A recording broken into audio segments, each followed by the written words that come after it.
வாக்குண்டாம் நல்ல மனமுண்டாம் மாமலராள் நூக்குண்டாம் மேனினுடங்காது பூக்கொண்டு துப்பார் திருமேனி தும்பிக்கையான் பாதம் தப்பாமல் சார்வார் தமக்கு.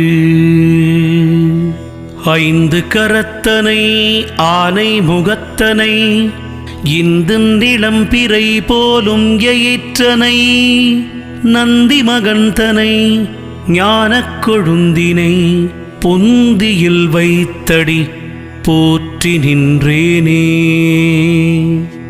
பாலும் தெளிதேனும் பாகும் பருப்பும் இவை நாளும் கலந்துனக்கு நான் தருவேன். கோலம் ஜெய் துங்கக் கரிமுகத்து தூமணியே